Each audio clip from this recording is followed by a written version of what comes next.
nous allons démarrer une séance portant sur les fonctions logarithmes. Et les fonctions logarithmes, où il s'agit d'exercices de type bac.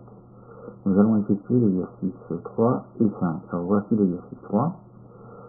Alors on définit la fonction i sur r étoile par i de x est égal à 2x au cube moins 1 plus 2 log de valeur de x.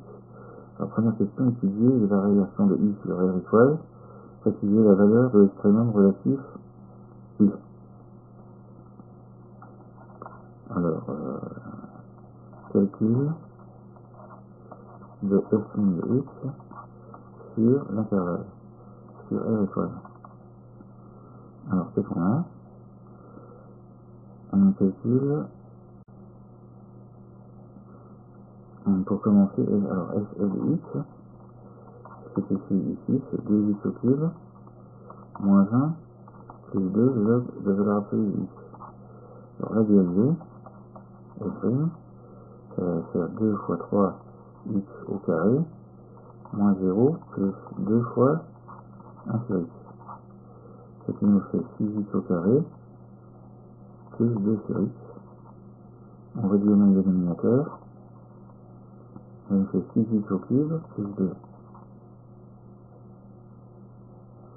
Voilà, 6x au cube, plus 2.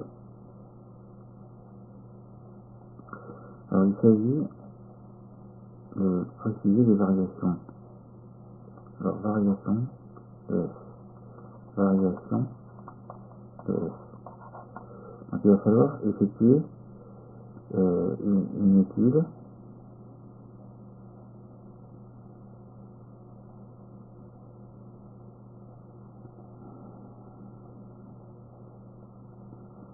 donc il va falloir effectuer une étude de f. Alors quand est-ce que f s'annule? Variation de f sur r étoile. Alors qu'est-ce qu'on a dit? Alors quand est-ce que f s'annule? Alors 6x au cube plus 2 égale à 0, c'est la même chose que 6x. Alors ici une valeur simple qui donne une solution. Alors 1 demi par exemple. Non, ça donne pas ça. Ça donne 6 huitièmes plus 2. Non, 6 huitièmes. Alors 2, 1 non plus, ça marche pas. Moins 1. Moins 1 non plus. Non, alors ça va faire 6x au cube. C'est égal à moins 2. X au cube est égal à moins 2 sur 6. Ça nous fait moins 1 tiers. Et finalement, alors ici, au cube est égal à moins 1 tiers, ça veut dire que x est égal à racine cubique de moins 1 tiers.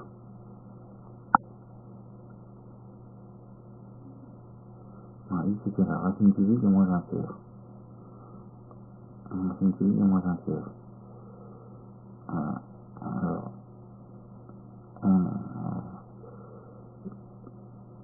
alors, il faut savoir que la fonction x au cube, c'est une fonction bijective.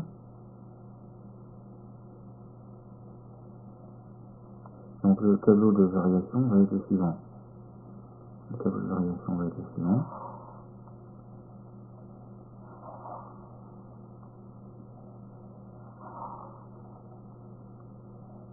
Alors je passe le tableau.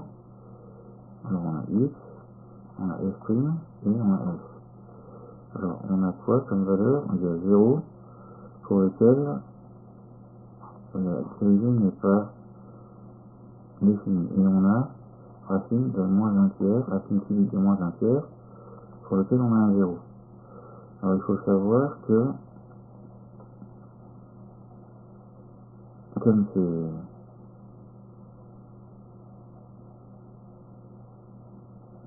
une fonction croissante, donc ça va faire moins ici plus ici. Voilà, donc c'est ce qu'on aura, une fonction décroissante, croissante et croissante à nouveau. Alors ça c'est moins l'infini plus l'infini. Voilà. Alors, on demande maintenant de calculer 2 limites à la question 2.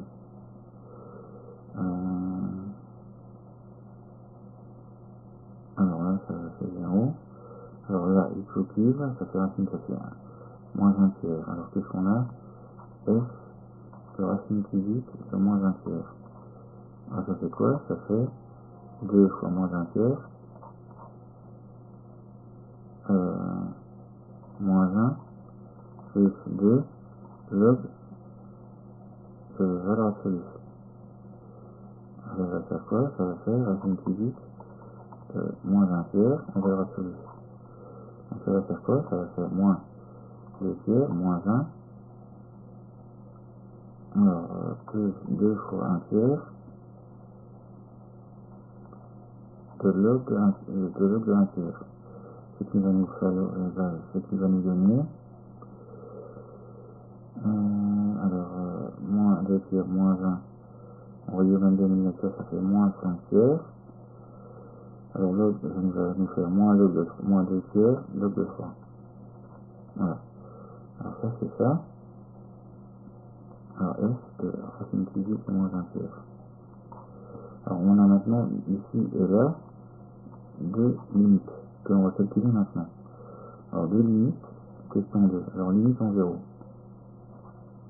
Limite de f de x quand x tend vers 0. Alors il faut savoir si c'est en 0 plus ou en 0 moins. Alors en 0 ça va faire quoi? Alors on remplace x par 0 quand il le faut. Là on prend la valeur absolue. Alors ça fait 0 plus et 0 moins. 0 plus et 0 moins. Alors ça va faire quoi? Ça va faire 2 fois 0 au cube, moins 1, plus 2 fois limite de log de valeur absolue de x quand x tend vers 0 plus ou moins. Alors ça donne quoi? 2 fois 0, ça fait 0, moins 1, plus 2 fois la limite quand x tend vers 0 plus ou 0 moins de log de valeur absolue de x. Alors ça donne quoi? Ça donne log de 0, ça donne moins infini. Multiplié par moins infini. Donc ça nous donne moins infini. Alors maintenant, on fait la même chose en plus infini.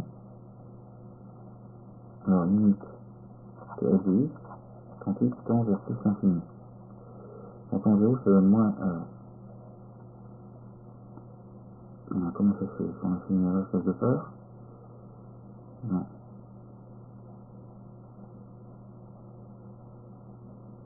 Alors là, on a dû faire une erreur quelque part. Alors ça fait, comment ça se fait? Alors moins infini, il faut intervertir les sens de variation, parce que les limites sont, alors indiquent si les sens de variation sont corrects ou pas. Alors là, j'aurais mis plutôt plus l'infini. On va vérifier pour la deuxième limite et on verra ensuite. Alors je mets limite quand x tend vers plus l'infini, je mets x en facteur, x au cube. Ça va nous donner 2 moins 1 sur x au cube, plus 2 le valeur absolue de x sur x au cube. Alors ça donne quoi? Ça donne, ça tend vers 0, ça tend vers 0, ça tend vers plus infini fois 2. Ça tend vers plus infini.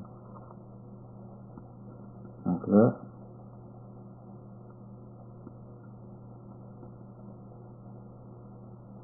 ah oui d'accord, c'est divisé par x.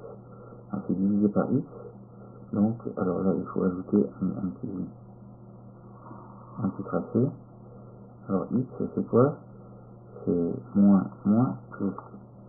Donc si je prends alors si je prends la feuille rouge, alors ça c'est quoi? Ça c'est, qu'est-ce qu'on a dit que c'était?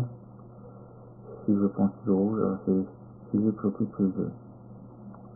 6x au cube plus 2. Non, 6x au cube plus 2, je reprends noir. 6x au cube plus 2. Et là je vais mettre exponent. Alors moins par moins plus. Moins par plus moins. Et là plus par plus plus. Donc finalement, ça va donner quoi? Plus ça va monter. Alors qu'est-ce qu'on a dit? On va supprimer quelque chose. Qu'est-ce qu'on a dit? coller. Voilà, alors je mets ici. Voilà, je mets ici, alors qu'est-ce qu'on a dit? Ça monte, puis ça descend. Ça monte et puis ça descend. Alors ça monte ici, et puis ça descend. Donc c'est ici qu'on va avoir moins l'infini. Voilà, on retrouve bien ce qu'on voulait. Voilà, c'est bien. Alors, on a observé ici que lorsqu'on faisait une erreur de calcul, on avait les moyens de corriger les fautes de façon assez simple.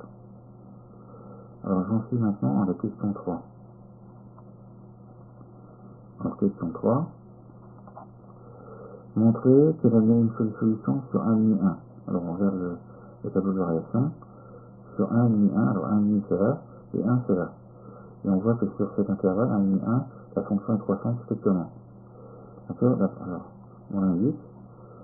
Alors d'après.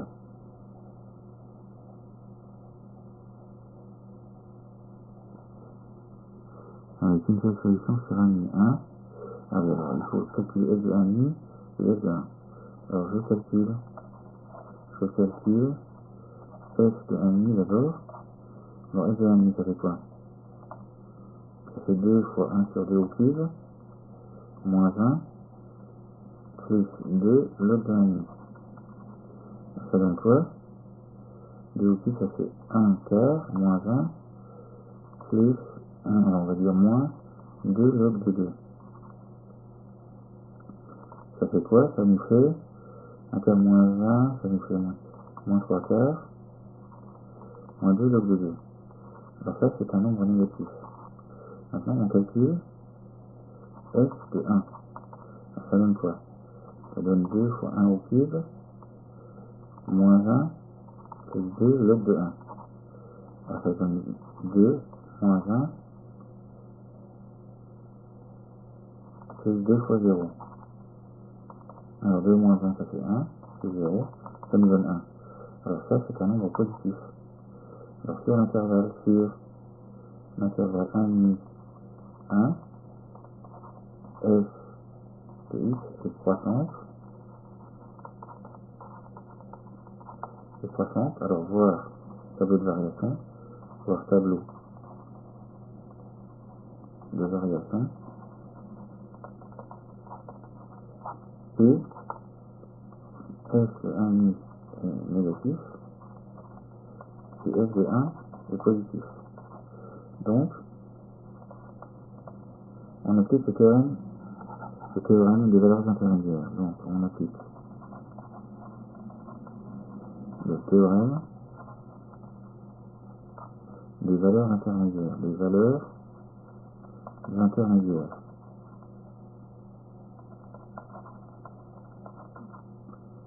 Il faut prouver l'existence de x. Pour prouver la question. Voilà. Alors on fait comme tout à l'heure, on vient de dire quelle est la seule sur R étoilée. Voilà, on va noter alpha. Alors on la note alpha. Alors il faut savoir qu'il faut démontrer que c'est la seule. Donc il faut s'apercevoir que f de racine de moins un tiers, c'est un nombre négatif. Voilà, c'est la seule. C'est la seule d'après le tableau de variation. C'est la seule d'après le tableau de variation. D'après le tableau de variation. Voilà. Alors, je vous montre rapidement ce qui a été fait durant cette première partie, cette première lumière, ces 20 premières minutes. Alors ici, le début, la fin, et puis ce qu'on a fait sur le milieu. Voilà.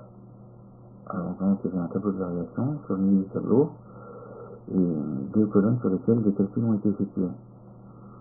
Alors on en est maintenant à la question petit b. Alors question 3, petit b. Donner l'encadrement de alpha par deux nombres rationnels de la forme n sur 10 et n plus 1 sur 10 avec n entier. Alors alpha. Alors f de alpha égale à 0. et alpha égale à 0. D'accord? Et alpha, qu'est-ce qu'il veut? Il vient en plus dans l'intervalle 1,5, 1. Voilà.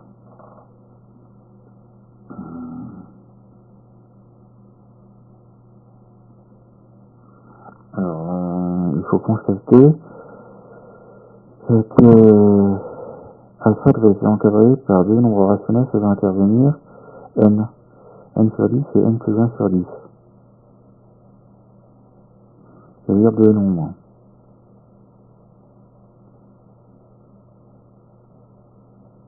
Alors, F alpha.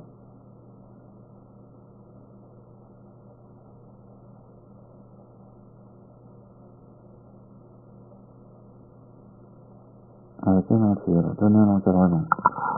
La question est de savoir s'il faut prendre la calculette, la fonction, et se dire que n sur 10 et n plus 1 sur 10, c'est un encadrement de alpha à 10 moins 1 près, c'est-à-dire un chiffre après la virgule. Voilà. Alors, qu'est-ce qu'on va indiquer? Alors, n sur 10 et n plus 1 sur 10 correspond à un encadrement à 10 moins 1 près de alpha. Il faut donc utiliser la calculette. Il faut donc utiliser la calculette. Introduire la fonction. Introduire la fonction. SX dans le graphe.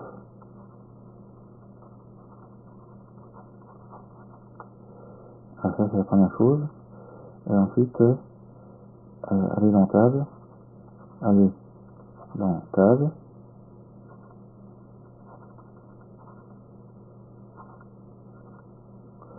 Alors aller dans table deux fois.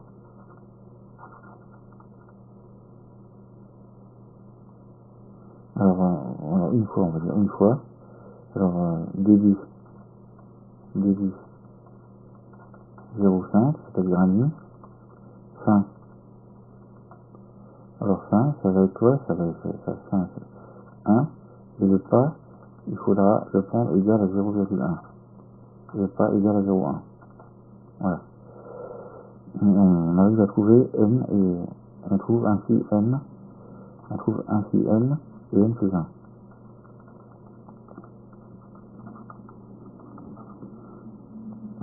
On va étudier les signes de I de x sur RT.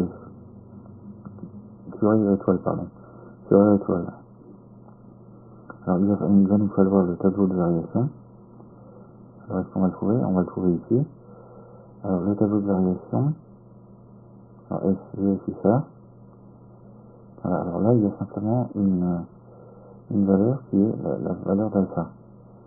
Alpha, qui est compris entre 1,5 et 1. Alors alpha, ça va nous indiquer un 0 ici. Donc la fonction d'ici à ici, elle va être négative. Ensuite elle est encore négative.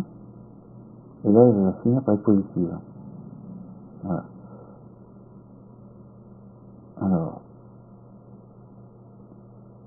qu'est-ce qu'on a dit? Alors, signe, quatrièmement, signe de f, de x. Alors, on utilise le tableau de variation. On utilise à nouveau le tableau de variation. À nouveau, le tableau de variation. On utilise à nouveau le tableau de variation. Alors, qu'est-ce qu'il s'agit de faire? Alors, on construit un tableau ici. Normalement, il devrait être plus simple que l'autre. Il devrait être plus simple que l'autre. Voilà, alors qu'est-ce qu'on a dit? Il va y avoir x, ici LX. Ici, il va y avoir alpha. Alors, en 0, il y a normalement la fonction qui n'est pas définie. Et pour ce qui est des signes, ce n'est pas grave. Bon, alors les signes, qu'est-ce qu'on a? On a une double barre ici. Ici on a un 0. Là on a quelque chose de négatif et là de positif. Voilà. Alors signe de x, ça termine. Ici la dernière partie de l'exercice. Alors, il s'agissait à la question 3 petit b d'utiliser la calculette, la fonction graphe et table. Et à la question 4 de s'apercevoir que le tableau s'obtient facilement à l'aide du tableau de variation qu'on a défini à la question 1. Voilà. Alors ceci termine le devoir qu'on avait prévu. Alors on avait dit qu'on ferait peut-être l'exercice 5 encore. Alors l'exercice 5, je rappelle brièvement en quoi il consistait. Alors pour tout entier n non lié, on considère la fonction fn définie sur 0 plus infini 0 x par fn de x égale à log de x de 6 sur n moins 1. Alors deux sous-questions, petit a, petit b, déterminer la limite de fn en 0 plus infini, puis étudier le centre de variation de fn. Il s'agira de calculer la dérivée de fn de x. Montrer, question B, que l'équation fn de x admet une unique solution. Sur 0 plus infini, il faudra utiliser le tableau de variation et le théorème des valeurs intermédiaires. Montrer qu'elle appartient à l'intervalle 1e. Alors, voilà, il s'agira de montrer que f de 1 est par exemple négatif et f de e positif. Pour s'apercevoir que alpha n sera compris entre les deux valeurs. Deuxième question, troisième question. Alors, le plan est rapporté un repère. On note bien la courbe représentative. Soit n un entier non nul détermine une équation de la droite delta n passant par le point de coordonnées 0, 1 et le point de n de coordonnées 1, 0. Alors ça c'est facile. Faire un croquis représentant la courbe gamma, et les droites delta 1, delta 2, delta 3. Donc il y a 3 droites et une courbe à tracer, la courbe nécessitant certaines valeurs. Donc il s'agira peut-être d'aller faire un tour sur la calculette, d'utiliser la fonction table et de faire en sorte d'avoir 4-5 points pour effectuer le tracé de gamma. On fait que alpha n est l'appui du point d'intersection de gamma et delta n.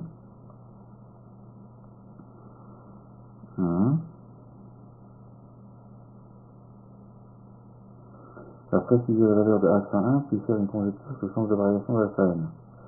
Exprimer log de alpha n en fonction de n et de alpha n. Exprimer f de n plus 1 de alpha n en fonction de n et alpha n. Puis vérifier que f moins n plus 1 de alpha n est strictement négatif. Déduire l'équation précédente du sens de variation de alpha n. Montrer que alpha n converge. On note n sa limite et puis établir que log de L égale à 1 et en déduire la valeur de L. Donc il suffira de dire que L est égal à E.